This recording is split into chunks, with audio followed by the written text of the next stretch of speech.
Welcome to Tell Me Where I'm Going Wrong, a podcast where two exes chat about pop culture, aging, music, and how the end of a 20-year relationship doesn't have to mean the end of the friendship. In this episode, we discuss the legacy of pop artist Keith Haring and his often overlooked partner Juanito Xtravaganza. We reminisce about visiting Los Angeles across the years, and we comment on Gwen Stefani's history of cultural appropriation. Enjoy the ride.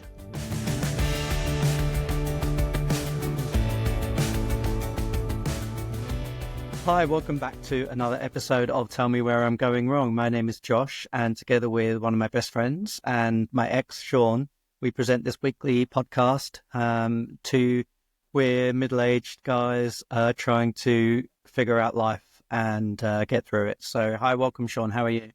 Hi, I'm doing all right. How are you? I'm good. I'm wearing makeup this week. So if you watched last week's episode, you'll know that Sean was telling us about his CPAP machine and how it's forcing him to embrace makeup for the podcast. So I felt that I needed to step up my game this week. So I've put on makeup, but as I said last week, I have no idea what I'm doing. It's just like, you know. Well, for those, for people interested, I can give a brief CPAP recap, as we now call it. It's one of our regular parts of the show now. Mm-hmm. But I've kind of worked out, like, I don't wear the mask the way that they recommend to wear it because it comes with a head strap. And so I wear the head strap back further so the mask can sit up higher and it doesn't put as much pressure on the bridge of my nose now. Okay. And so it seems to be getting, I seem to be getting less marks and I don't have the straps as tight. I mean, you're meant to have it quite tight so the air can't escape, but I think it's still working. Hill says that I'm still not snoring while I sleep, and I think it's working. And I'm really sleeping through a lot more. Like, I used to wake up about 20 times a night. That must have been when related to, stopping breathing. But now I seem to be sleeping right through. So that's good. But you're going to keep on with the little makeup touch up.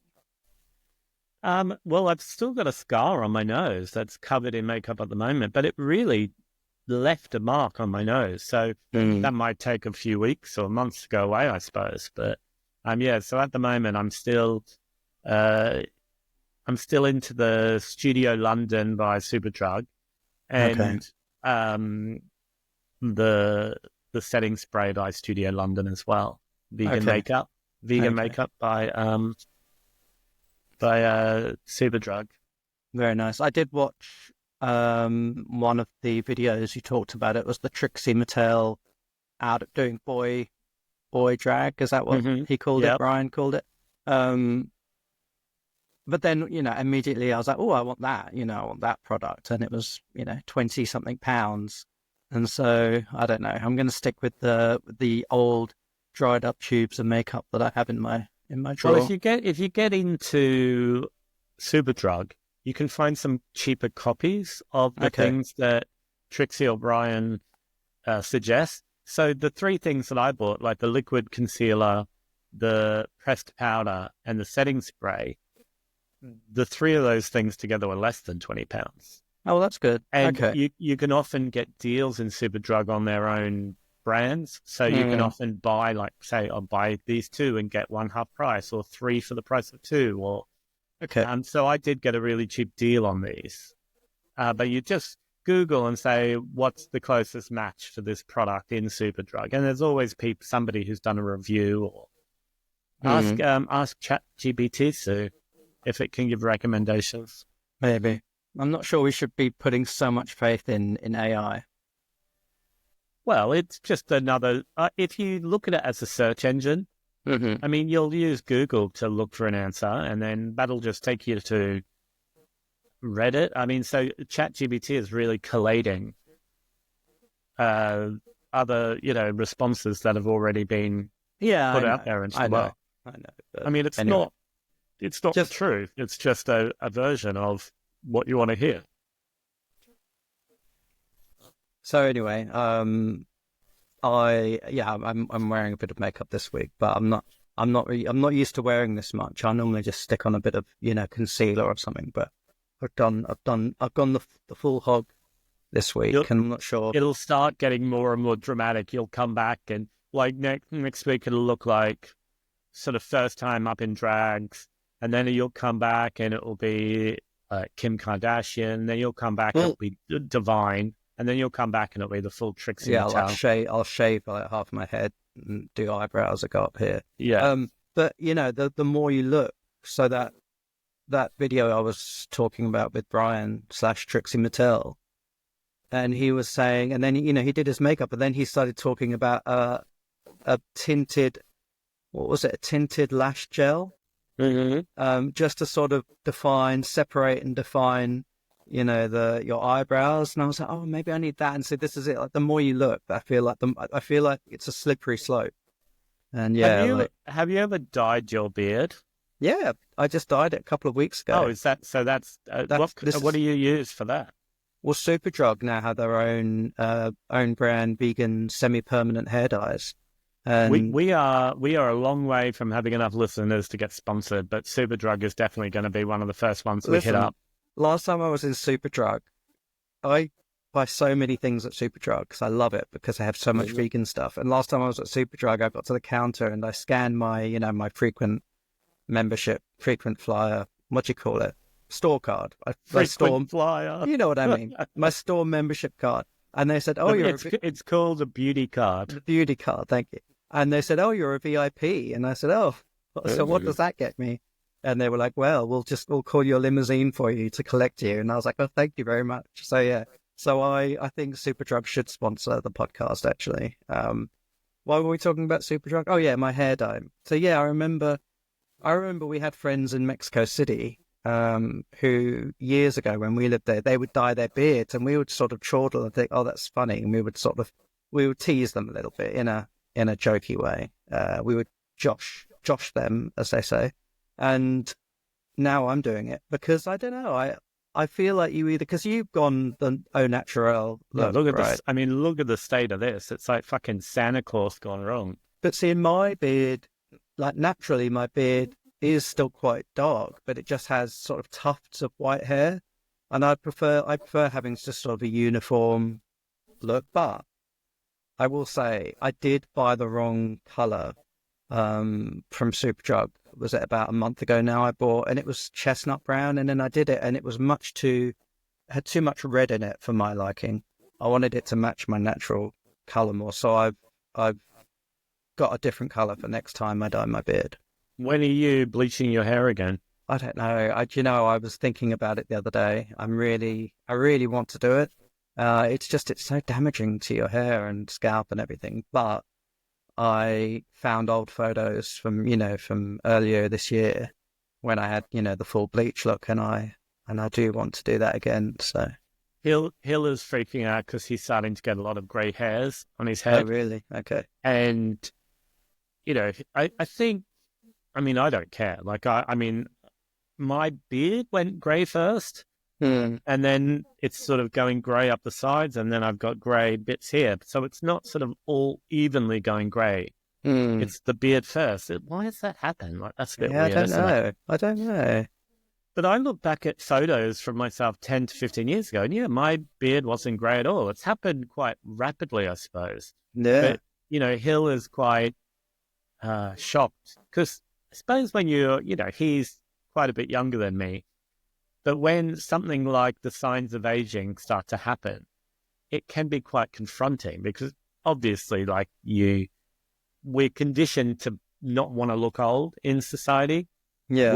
We want to, I don't actually mind looking like I look and looking my age, but a lot of people, I think for most people, it's fair to say that we don't like to look older than what we are, or we don't even want to look our age. We want to look younger than what we are. Yeah. And so, he's a bit shocked to see all these grey hairs in his head. And it got me thinking, I was also thinking about, we can say our friend's name, Julio and Carlos, in Mexico. I was just going to call them the Manas, because we would always refer to them as the Manas when we lived in Mexico, because in Spanish, sister is hermana, and so people often shorten that. They do a contraction of that and just say mana. And it's because, mostly between gay men kind of thing. well, yeah, it's that thing that gay men do when they feminize themselves or their peers. Well, we And have a similar thing in English language amongst queer people, where we say sister, but we shorten it to sis. yeah, Like I played that RuPaul song at the queer open mic. Hey sis, it's Christmas. Mm-hmm. Yeah. So anyway, I was thinking about them because I was looking at my beard, and I thought, isn't it weird? How weird would it be if I just suddenly dyed my beard? Like what I would look like? Because I'm so used to seeing myself with a grey beard. What? Yeah, you would look. It is shocking for like a day or two after you do it, and then you just get used to it. I don't think I want to do it, but should I do it as an experiment and like for the pod? Like, I don't know. Our listeners and viewers can leave comments below. Helen, what do you think, mate? Should I dye my? I don't want to do it though. I couldn't be bothered. How do you do it? What's the process? How long does it take? It takes about 25 minutes. I use an ammonia-free semi-permanent one. So yeah, Superdrug have quite a good range now. And being Superdrug, of course, it's like, buy one, get one half price or whatever. So, but now you're stuck with the colour that you don't want. Yeah, well, actually, I was lucky. I went because I had two chestnut. This is not interesting content for our listeners, but I bought 2 boxes of the chestnut brown, but having tried one, I took the other one back and they let me swap it. Maybe because I'm a VIP. I just gave a shout out to Helen there, who has been listening and commenting on our videos since the first one.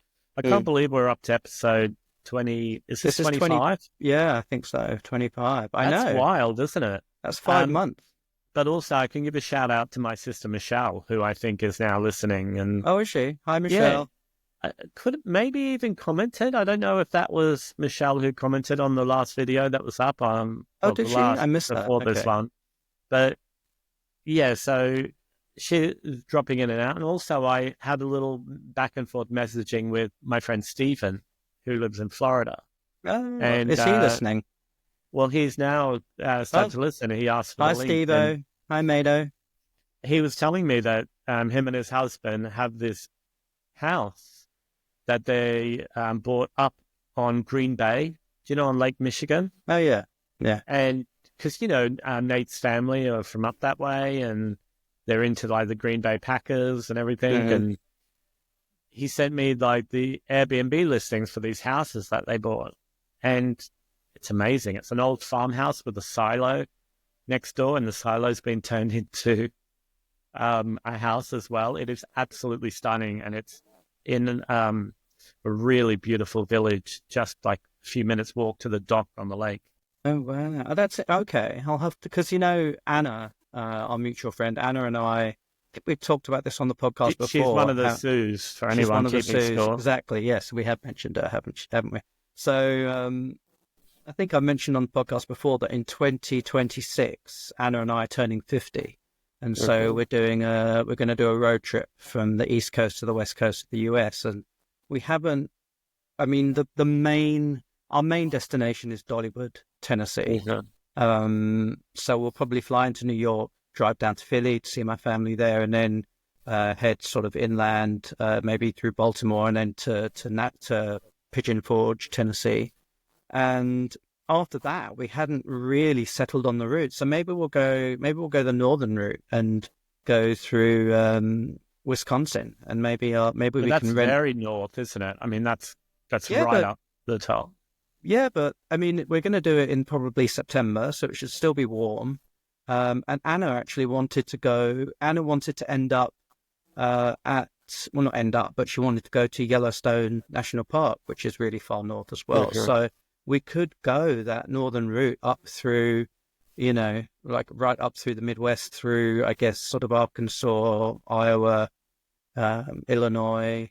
I'd love to see that part of the world. I've never, apart from stopping off for an hour or so in Chicago O'Hare Airport, I've never seen that part of the US. And now that I think about it, I've never been to Canada. So being so close to Canada, maybe we could pop into Canada.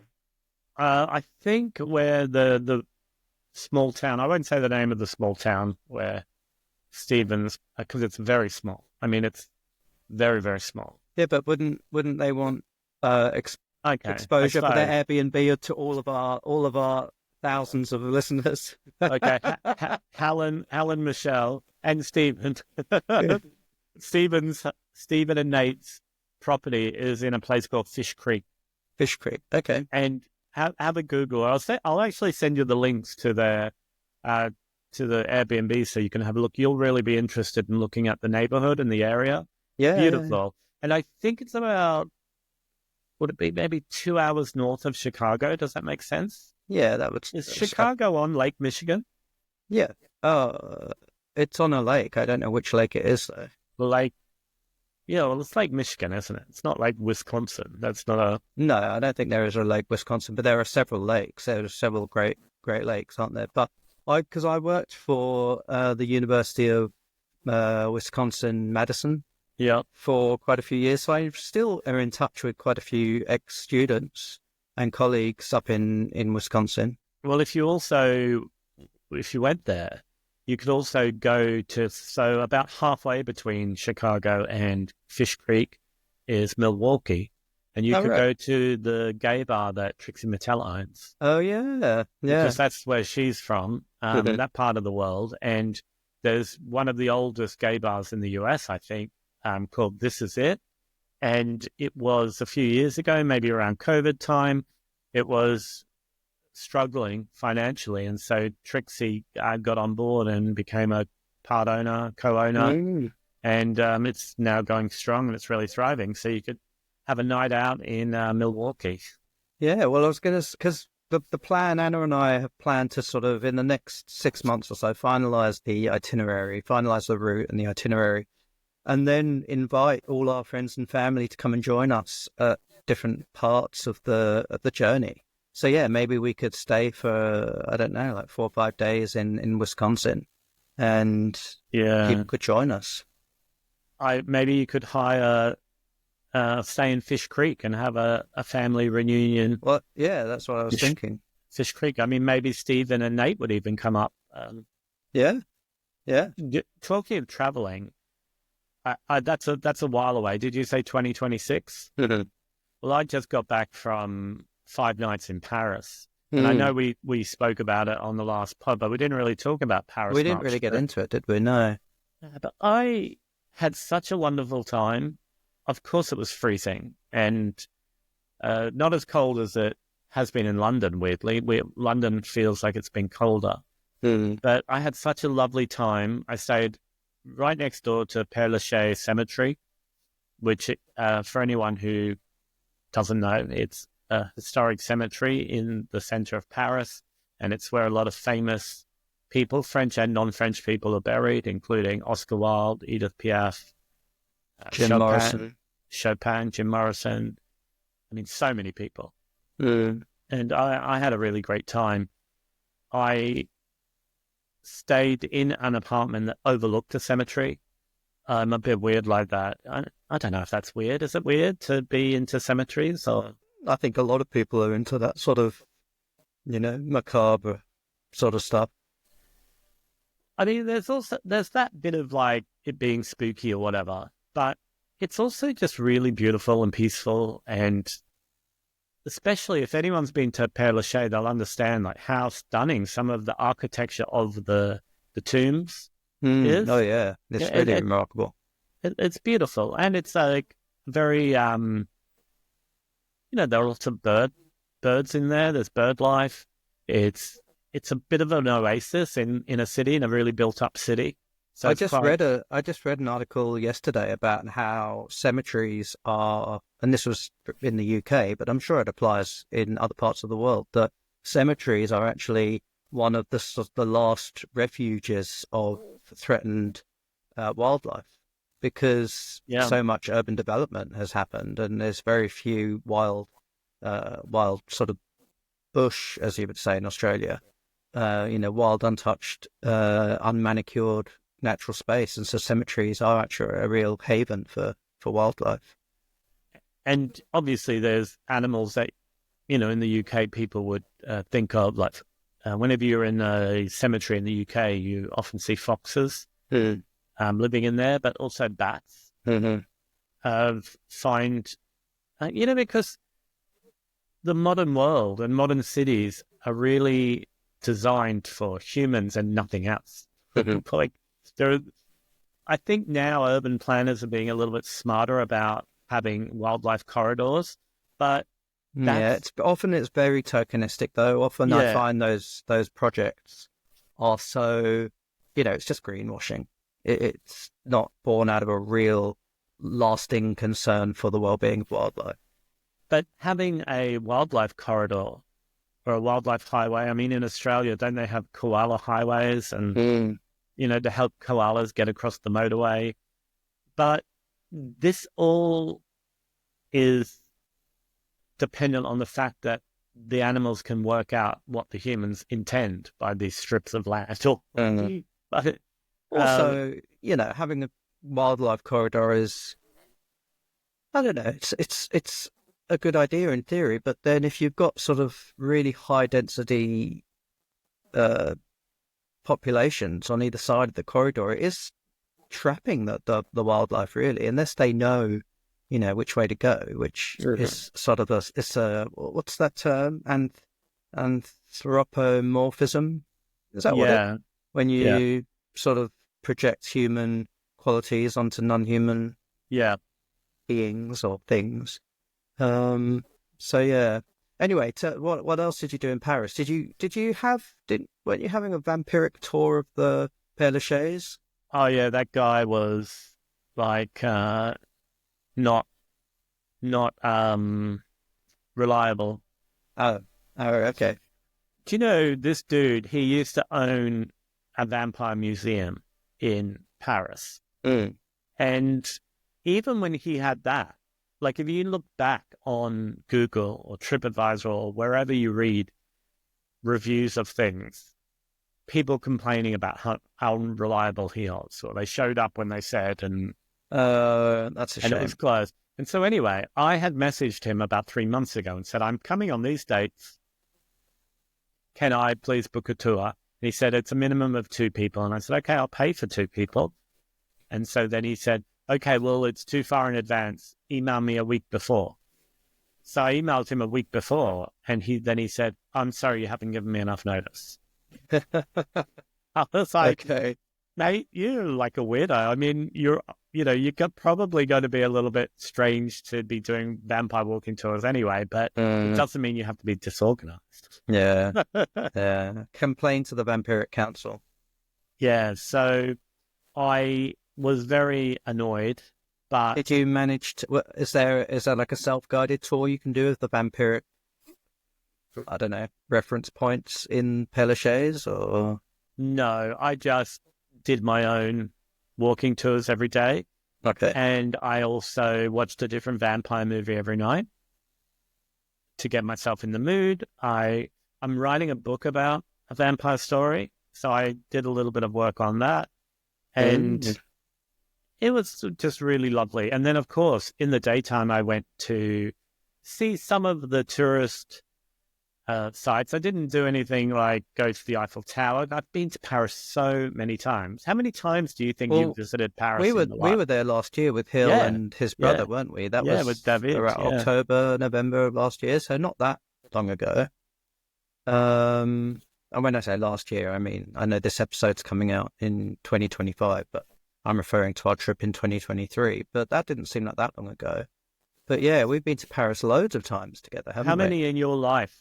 How many trips do you think you've done? It would probably be more than 20, because we used to go, when I was a kid, we used to go every summer for quite a few years. My parents had a summer job in Paris. And I think we used to sometimes go at Easter as well. So even when I was like a tiny, tiny child, I learned some French phrases around the same time as I learned my first sort of English and stuff. I mean, my French is terrible now, of course. I can't remember much at all, but I would say the amount of times I've been in Paris would be at least 20 or 30. But what's that line from that Madonna show where from the Blonde Ambition tour? Is doesn't she say something in French? Oh, well, you mean in the film Truth or Dare, like in bed with Madonna, or? Well, I can't remember what it's from now, but there's that bit where she's on stage and She she's says, voulez-vous jouer ce disque or something? Will you play my record? And then she goes, will you suck my dick? Yeah. What was that in the Truth or Dare, or was that on a bootleg or something? Or no, I think remember. that was in Truth or Dare, and I think every country she went to, she would learn to say in the language there, "Will you play my record?" Yeah, I think so. She only said that in French-speaking countries. And she says it to the backup dancer Slam, who's pretending to be a DJ dressed as Dick Tracy. Is that right? Yes. So in Paris, I could see the Eiffel Tower from the cemetery because of all of the trees most of the trees were without leaves. Sorry, just to interrupt you, but last week you were talking about, was it last week? Maybe the week before, you were talking about that Alicia Witt in Cecil B. Demented, and when you said you could see the Eiffel Tower, it made me think of that other line that she says. I think they all say it in Cecil B. Demented when they say, "I see Paris, I see France, I see Honey's underpants." Yeah. Anyway, sorry. As an aside. So I could see the Eiffel Tower from the cemetery because of when you go up to the higher part of the cemetery, there are very little leaves on the tree, and so I didn't really feel the need to go to the Eiffel Tower because even on the last trip I went up there with Hill and David. So I didn't want to do that, but I did go to the Pompidou Center, that's fun. which is amazing. And I think the last few times I've been to the Pompidou, they haven't had the level 6 open where you go right up to the top and you can see over Paris. So they had that open. The escalators. Yeah. So I went up there and it was a beautiful view, very grey, but that was fine. And then I saw the collection, the modern art collection. I also saw a visiting exhibition of modern Chinese artists. It was incredible. Absolutely blew my mind. It was really great. But one thing that I did that I really enjoyed was, I used to have a bit of an obsession with hunting down public works by Keith Haring, the New York artist. Yeah. So I don't know how I didn't know this, but there is a massive, one of the largest remaining outdoor murals of Keith Haring in Paris. Anywhere in the world. There's a hospital, a children's hospital, south of the river, called the Necker, Necker Children's Hospital. And there's an old stairwell or a tower or something. So it's had bits removed from around the outside, but they've kept the tower. It's maybe about 5 stories high. And so it looks like an old chimney, but I think it's a stairwell. And it is painted completely with a Keith Haring mural. Oh, wow. And it obviously, when Keith Haring passed away or as he was getting unwell, he talked about how he was happy for people to preserve his outdoor works by painting over them, by touching them up. So obviously this one is in very good condition. It's obviously been maintained. Yeah. And I also then saw, because I was exploring that online and I went down to see it, and weirdly, it was very cold and wet and grey the whole time I was there, but the minute I came up out of the subway or the metro to go and see this mural, there wasn't a cloud in the sky. I mean, bizarre. Oh, wow. It was blue sky from here to there, and it was from amazing. to breakfast time.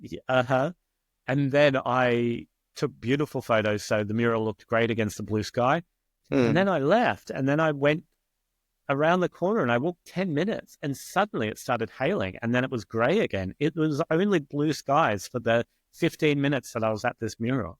Was it Keith Haring sending you a signal from beyond the grave? Well, no, I think it was Juanito Xtravaganza. Do you know about Juan Xtravaganza? No.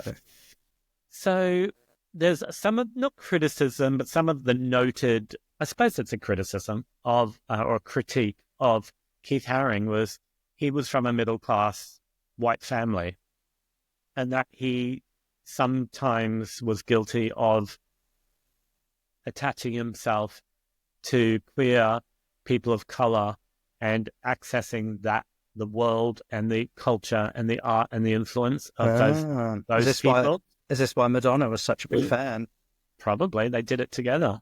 Mm-hmm. And so, because all of that hip-hop culture and rap and everything that he was really into, and street tagging and graffiti art, that wasn't the world that he came from, but he sort of immersed himself in that when he moved to New York.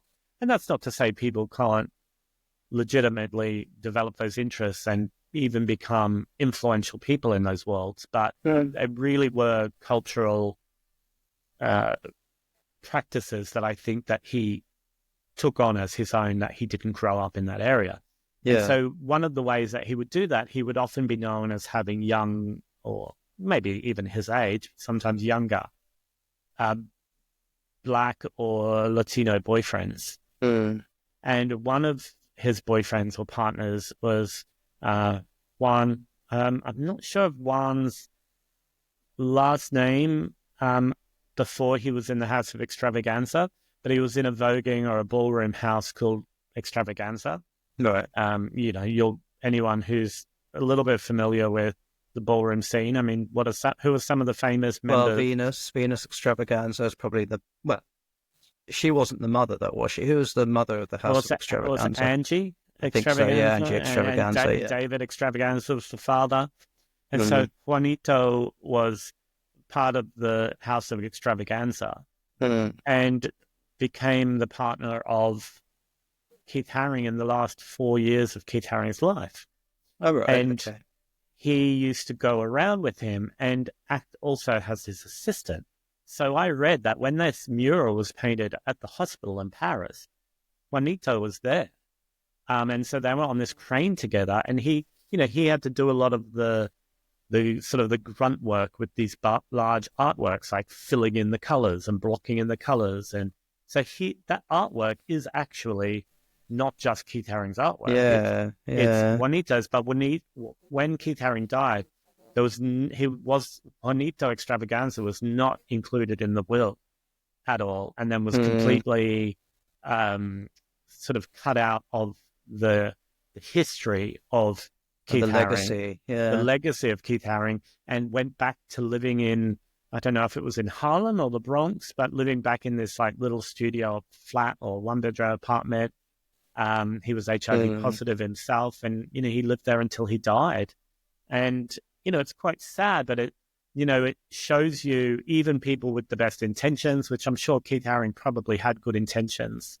It shows you how appropriation works and the harm it can cause people, and how people like Keith Haring and Madonna go on to, Keith Haring sadly died, but go on to make fortunes from co-opting or appropriating culture. And somebody has written a book. It's kind of like a interview with Juanito Xtravaganza that was done before he passed away. So I want to get a hold of it, but I think it's about 45 pounds in foils. So I might have to end up getting it there, but I'm really interested in that. You might be able to get it second hand. No, but I'm also interested in supporting the queer author who wrote it. And I don't particularly want to just scrounge it. But anyway, so that was a really fascinating sort of side element of my trip to Paris. And I also discovered that I didn't know that Keith Haring had done some metal work or what do you call it? Like an engraving sort of thing, right. But like on metal that was embossed in gold maybe, or plated in gold. No, and it's, what do you call when you have 3 panels of an artwork? Is it a triptych? Yeah. Okay, so there's a triptych. It's about 4 or 5 feet high, 3 panels, and it's inside a church in Paris. And it was one of maybe the last art piece that Keith Haring did. Apparently, the sign that's there and everything I could read online says that it was finished 2 weeks before he died. Oh, wow. And so it's probably the last piece of artwork. And this triptych of these pieces, I think he only made 9 in this style. And this is one of the 9 in the world. And when he died, in his will, he said he wanted one of his artworks to be gifted to the city of Paris. And this somehow ended up, it was the gifting of it was facilitated by a foundation set up by Yoko Ono and John Lennon years before. they somehow got involved and got this artwork gifted to the city of Paris, and it's now in this church. There was nobody there. It was like one of the most important modern artifacts in the planet. And you can walk up to it if you wanted to. I mean, I'm not an arsehole, but if you wanted to, you could touch it. Like there's nothing between you and this piece of art. And it's sitting under a stained glass window. It's just absolutely stunning. And it's, it's got his signature engraved into it with the date. And, he sadly died shortly after he did that. And like, I found that really moving. And then especially as I started to learn about Juanito Xtravaganza and that queer angle and of, the ties that Keith had to Latino queer culture and like the sad, poignant appropriation elements of that as well. It's very interesting to me. And as somebody who's in a relationship with Mexican, who often has feelings not of guilt, but of awareness of my privilege, it was a very interesting story to me. And Can I just interrupt to tell you a almost completely unrelated anecdote? But just when you mentioned Yoko Ono, just yesterday, I was going to send it to you on Instagram, but I think you probably lose enough hours of your life scrolling and watching videos on Instagram anyway. But it was such a good video someone had made, and it was one of Yoko's performance pieces where she just walks into a gallery and stands in front of a microphone and just, wails and yells. But they'd set it to an instrumental version of Mariah Carey's All I Want for Christmas.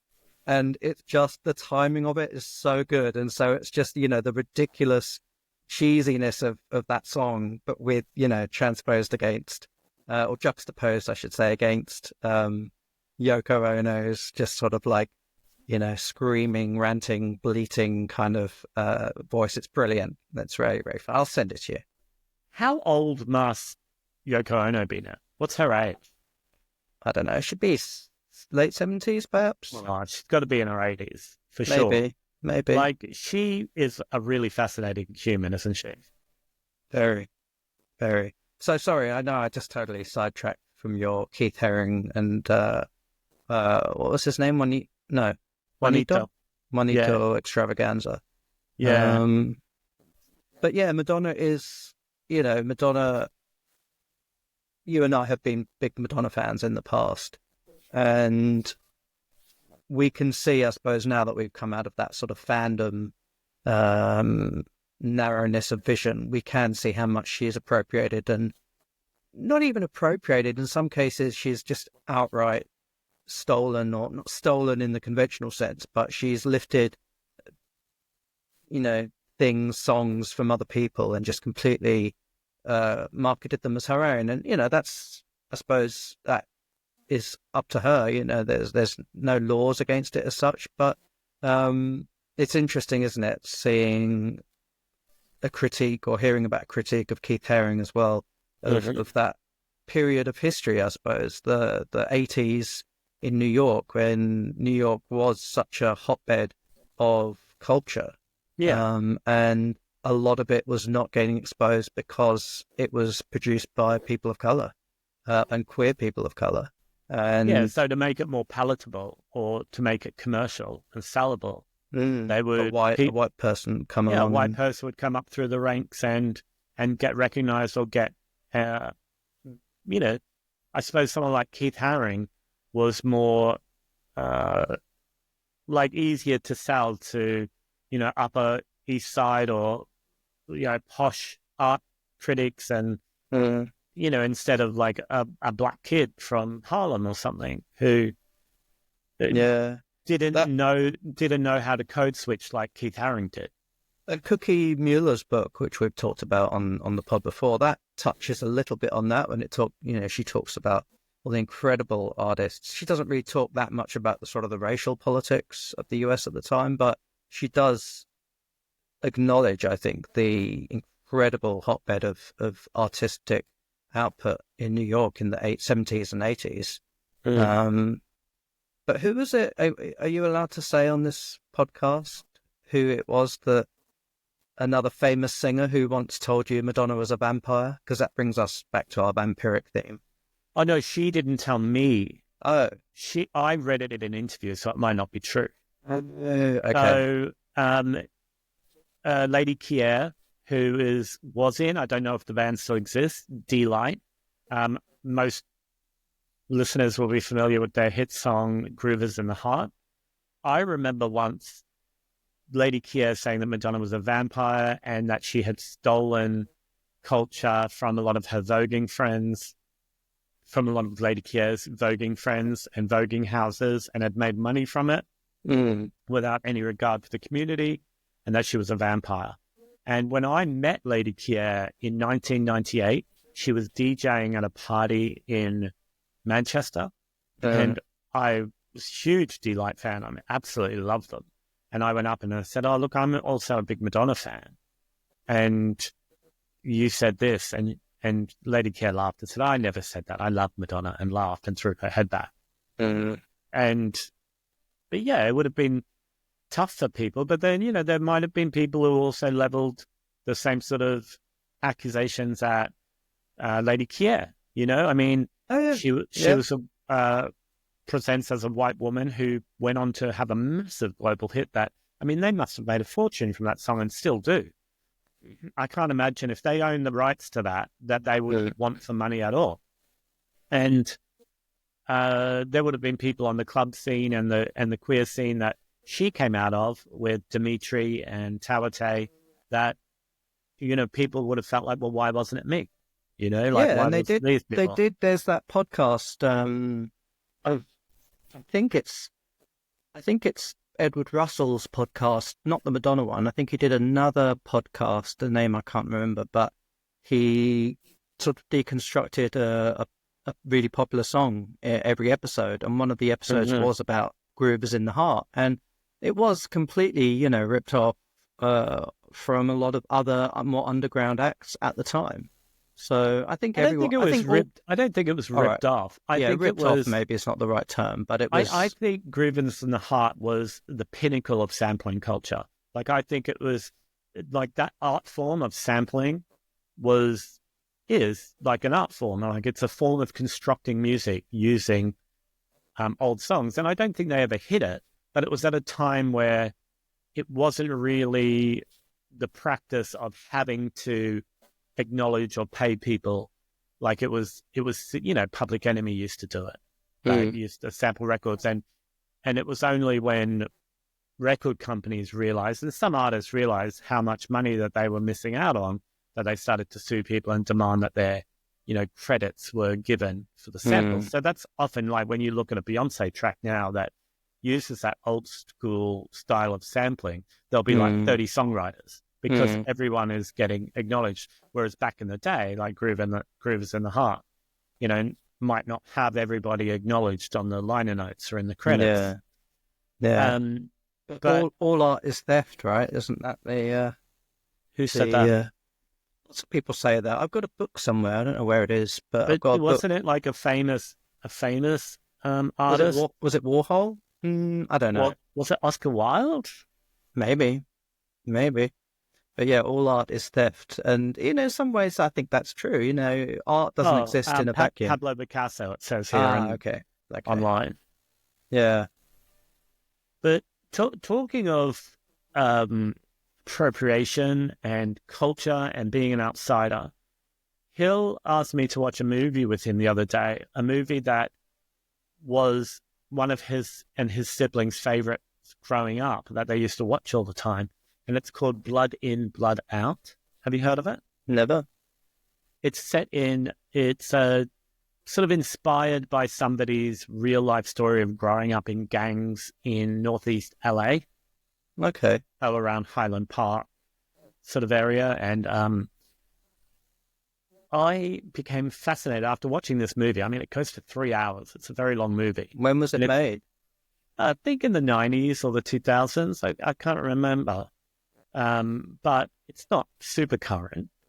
But it was really fascinating, and it's seen as a bit of a cult classic with Mexican Americans as well as lots of other people. But even though some of it's a little cheesy, and the acting is sometimes a little questionable, it's seen as a very authentic portrayal of life for people living in the gangs. And it's really fascinating. And especially from you like me, where we're fans of Los Angeles, to put it in a simple way, where we really appreciate the culture and the history and the feeling of Los Angeles. And it's really interesting. So I recommend watching that movie. You can actually watch it for free on YouTube. It's the whole thing is on YouTube. Blood in, blood out. Blood in, blood out. And it was filmed because a lot of it is set in San Quentin, the prison. And a lot of it was actually filmed there. And so they used some real prisoners as well. Danny Trejo, the actor, he's in it, playing one of the gang members. And he actually used to be a prisoner at San Quentin before that.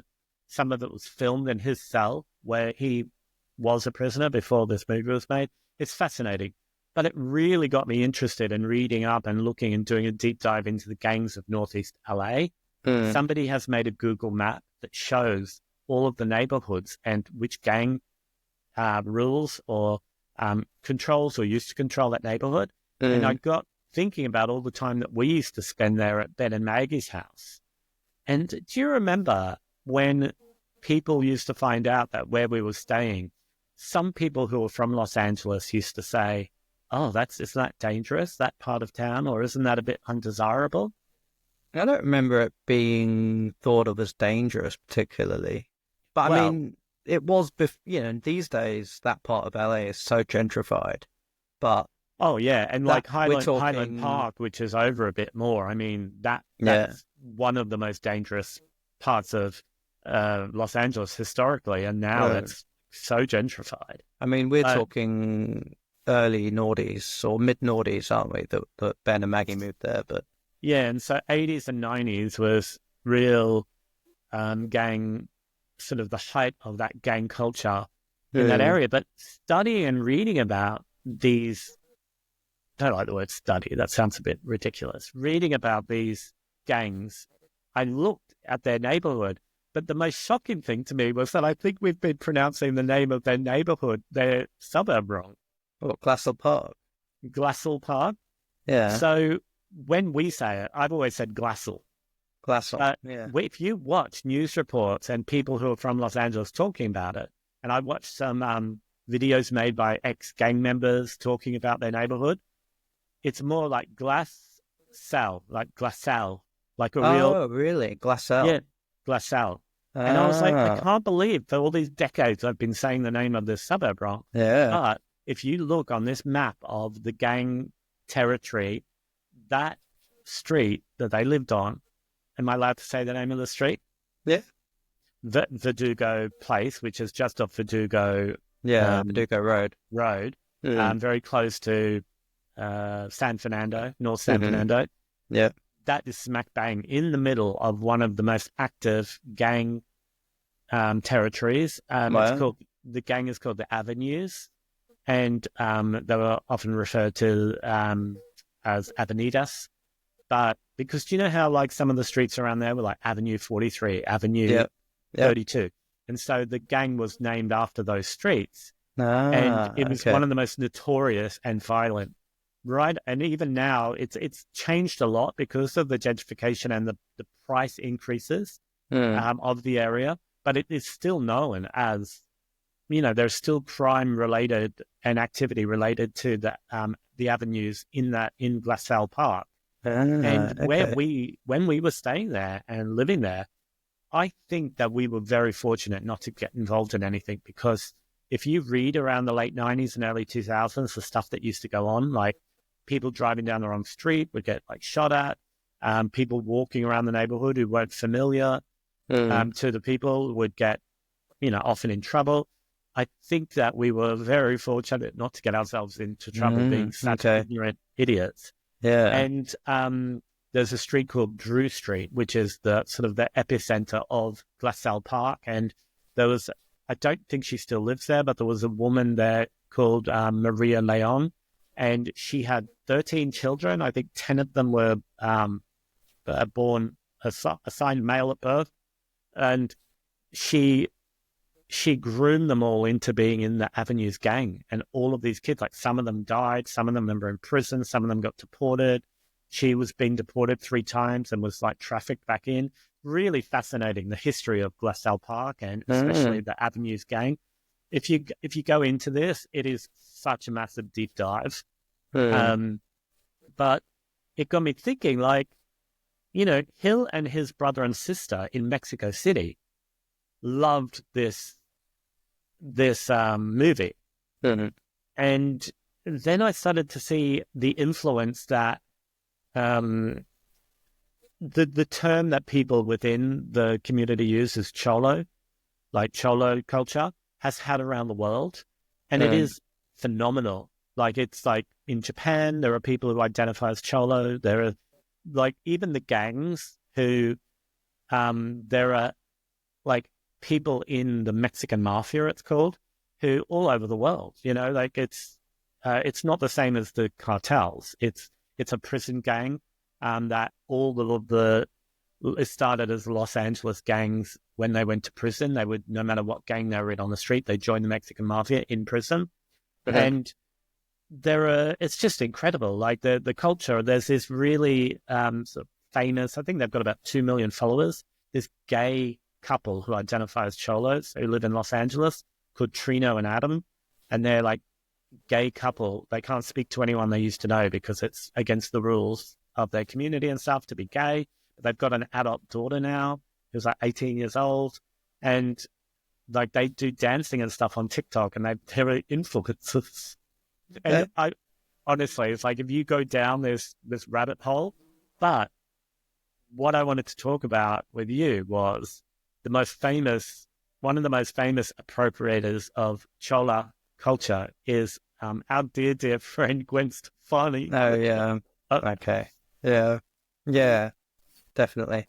But just before, okay, we'll get into Gwen. But just before we do, I was thinking back, and I remember those early trips to LA. We would drive down and see Patricia. We'd meet Patricia because our friend Patricia lives down in like Southland, like around sort of Torrance and towards Long Beach. But Lomita, and we used to drive down and meet her. You know, we'd go to the movies with her. We'd go to malls, or we'd go bowling, or go play crazy golf and stuff like that. And I do remember you didn't see it so much in the really sort of, you know, the popular neighborhoods like Hollywood and Silver Lake and stuff like that. But down in that sort of South Bay area, you would see in a lot of the big cinemas and entertainment places, you would see signs saying no gang colors and stuff like that. So I do still remember some presence of gang culture when we first went to LA, but these days I don't think it's as visible. Well, perhaps. Do you remember when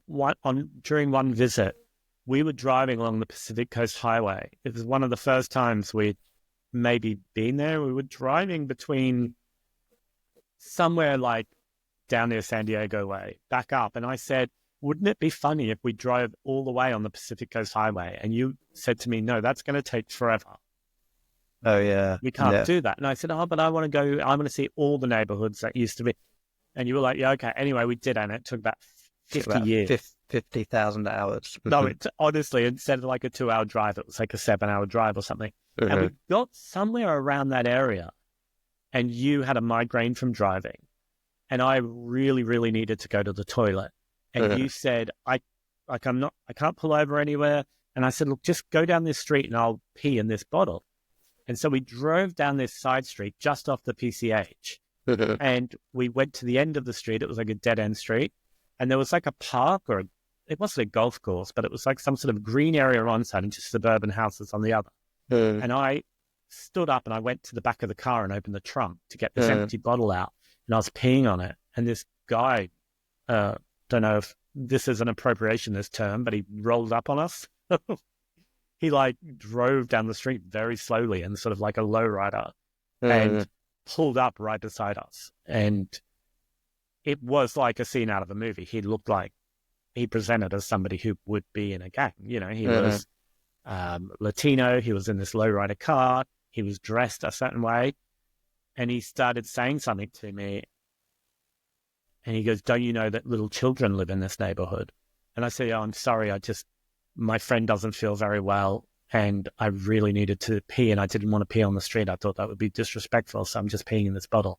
And he said, this is really out of order, man. You can't do this. And I was really scared in that moment. And you were in the front, had your head in your hands with a migraine. And I vaguely remember this, but I said to him, look, I'd like to apologize to you. We're from out of the country. We're from another country. We're tourists. And he goes, well, why didn't you just go to like a gas station? And I said, we didn't know, where to go. And my friend's feeling really unwell. And I'm normally a very respectful person. And I understand that this is inappropriate. And I'm so sorry. And he said, you just need to leave. And we were so fortunate that something didn't happen. I'm not saying that anyone who pulls up on you in that part of town is going to do something dangerous. But from what I've been reading the last few days and these movies and videos on YouTube I'm watching, it's sort of idiotic things like that we did that would get people into trouble because we should have just gone to a fucking gas station. Like it's you don't want to victim blame, but you do hear about a lot of tourists from all over who go to Mexico and they do like very unwise things, that they'll drive through dangerous parts of Mexico in the middle of the night. And and sometimes they end up dead. And you think, well, that wasn't a very wise thing to do in the first place, was it? But then you look back into some of the unwise things that we've done in our time, and oh yeah. But I wouldn't have been very savvy then about gang like culture or territory and things like people, outsiders coming into other people's neighborhoods. And that if you see certain types of graffiti, that you're not meant to go into that street unless you live there. Stuff like that you wouldn't know if you're not from LA. And, you go to LA and you think, oh, it's just going to be like Hollywood and stuff. And you drive around the neighborhoods. But really, LA is a huge place with all of these areas that, have communities that police themselves. So, yeah. All right. Look, we're running out of time. So if we're going to talk about Gwen, we need to talk about Gwen. So what? I mean, really, it's just a commentary because we're not in a position to police her, like how appropriate it is for her to appropriate her artistic expression, Chicana culture, right? You know what I mean? Like we're not in a position to say. But if you're going to talk about Gwen Stefani and appropriation, you need to talk more about Harajuku girls and that appropriation of Japanese culture. Yeah, but it's, she grew up in Orange County where she would have been surrounded by a lot of people who identified as Cholo or Chicana, like a lot of women who dressed that way. And, that sort of makeup style and that sort of fashion style, it wasn't just, oh, well, this looks cool. It actually had a lot of other connotations to it. And a lot of it was, gang culturally related. And for her as a rich white person to dip back into that so many times, it's really bizarre, isn't it? Like, it's like, remember what was that music video? Like, well past No Doubt. Was it Luxurious? What's that song? That was from one of her solo albums. Luxurious? Was there a video for that? I mean, there's the rich girl video. Yeah, no. Like, she's totally dressed. And, like, it's even got, like, I think it's got like an image of the Virgin of Guadalupe in the video, and she's there and there's all like piñata candy on the floor and she's rolling around in it and she's got like, certain, she's dressed and other people in the video are dressed in that Chola style. And she was a many times over multi-millionaire white woman who had nothing to do with that culture apart from growing up in that area. And, there was that joke meme going around for a while that, have a picture of her dressed in that outfit from that video, and it said Virgin Guadalupe. Oh, okay. But then, like you're saying, I thought you were going to talk. What was the other Gwen Stefani meme that went around recently? And it said somebody needs to, because Gwen has just released. Do we need to explain who Gwen Stefani is? Does everyone know who Gwen Stefani is? She was a singer-songwriter. Yeah. So No Doubt was a band from Orange County in California, sort of suburb of LA, for lack of a better expression. But and they were a very sort of ska influenced Southern California rock pop band, and one of the members, Eric Stefani, got his younger sister Gwen to sing a couple of songs as she became part of the band, and they then went on to have huge success with more pop rock influenced stuff, less so than the ska stuff. And after many years of touring and making albums, Gwen launched a solo career and has had several successful albums, but recently released a new solo album which is very country influenced, because she's now married to what's his name? I'm totally blanking on his name. Blake Shelton. Blake Shelton.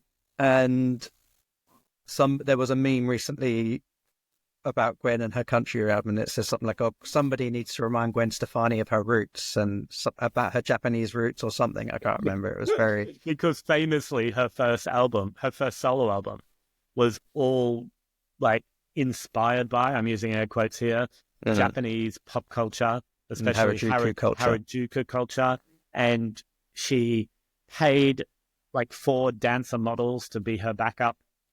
Don't even know what they were. They were like her mascots. Yeah. And she gave them the names Love, Angel Music, and Baby, and which spelt out, as an anagram, spelt out Lamb, which she then went on to create a fashion line called Lamb.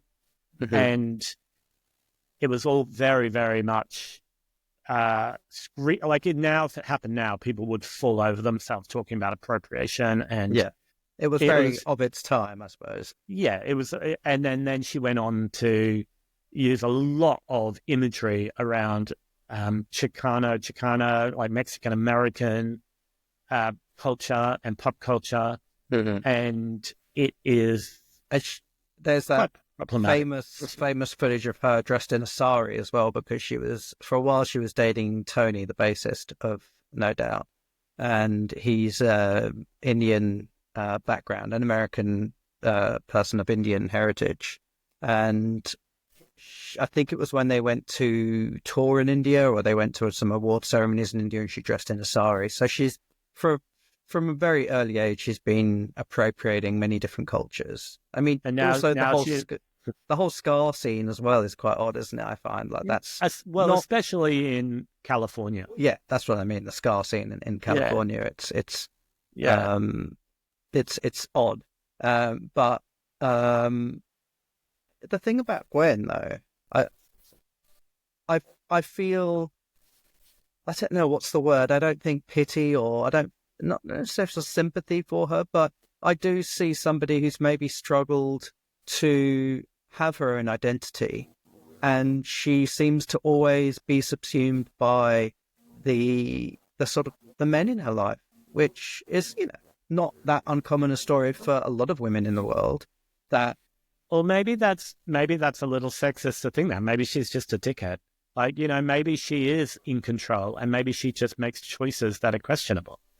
Maybe, or maybe she, she's been conditioned by society to always think of her worth, or not to her worth perhaps, but always being conditioned to think of her identity in terms of the man or the men in her life. And, well, I mean, she's gone full tilt boogie, Blake Shelton, like I know, AM radio, FM, middle of the road, adult contemporary, country. But you know what? I have to say, that new album is really, really good. I'm not having it. Yeah, well, you may not have it, but she's embraced this sort of, like middle of the road, Christian inspired, Christian adjacent rock kind of vibe. And she's still a really good songwriter. Really good songwriter. They sound like album tracks from a 1995 Belinda Carlisle album. You think? No, I think they are really strong, like really strong songs. Like, all right, not but every single one of them, but the whole Jesus trip that she's on, well, and the Christian trip, I know, way too much for me. I know. Like, she's hanging around that super pastor guy who is like really intense from some mega church, and Blake go to him for counselling and stuff. And I know she did have I know. I mean, it's cringe. It's so cringy. You know, she had that app. she did an ad for a prayer. Did an ad for a prayer app. Yeah. But this is what I mean. She is still a great songwriter, a great singer, a great melodist, or whatever you want to call it. But she's like a chameleon, and she just gets absorbed by whatever is around her. And most of the time that's a man. So when she was with what's his name, Gavin from Bush, was it Gavin? Yeah, Gavin Rossdale. Gavin. Yeah. He really took on that sort of rock chick kind of aesthetic, and she lent into that with her music. And then, you know, later, now she even in, I don't know if it's the first song on the album or the second song on this new album, she talks about when she met Blake, and she says in it, like, one of the lines is when they first went on a date, she dressed up as a country girl because she knew he'd approve. And I think, well, that's sad, you know, like this is what I mean. I feel like she's struggled a lot, perhaps, to think of herself independently of the men in her life. I mean, this is maybe completely absurdist and ridiculous to speculate on someone we've never met, but my impression of her through her artistic, you know, output over the years, does sort of indicate to me that, you know, she is. But anyway, whatever the criticisms of her, which I fully agree with a lot of them, I still think this new album is a really good album. Like the songs are fantastic, really, really good songs. And you and I will never agree on that. But okay, well, that's us done anyway for an hour. That's okay. We've been talking too much about Gwendalupe. All right, well, let's wrap it up. Please follow both of us on our social media channels so you can find out what antics we're up to. I've got a new EP out on Spotify called Addicted to Desire, so please go and stream that. You can find me on Instagram at Josh and the Jumpstarts, or just joshandthejumpstarts.com. So please stream my new album so that I can make a music video that appropriates some other cultures. And you can follow me on Instagram at FatGayVegan. I just talk about the food I eat and sometimes music that I like. And Josh and I also run the Queer Open Mic, which happens on the last Sunday of every month at the Cock Tavern in Kennington. So come along, even if you just want to be an audience member. And I also run an event called London Vegan Social on the first Wednesday of every month at the Veg Box Cafe. So come and hang out with me there and about 100 vegans, if that sounds like your cup of tea. Which may not sound like everyone's cup of tea, but anyway, we will be back in your feed this time next week. Until then, please leave us a comment below. Let us know what your thoughts are, and let us know if you have any other big burning questions about life or the universe that you want us to discuss in an uninformed and unprepared way on the podcast. Until then, we'll see you soon. Bye. Bye-bye.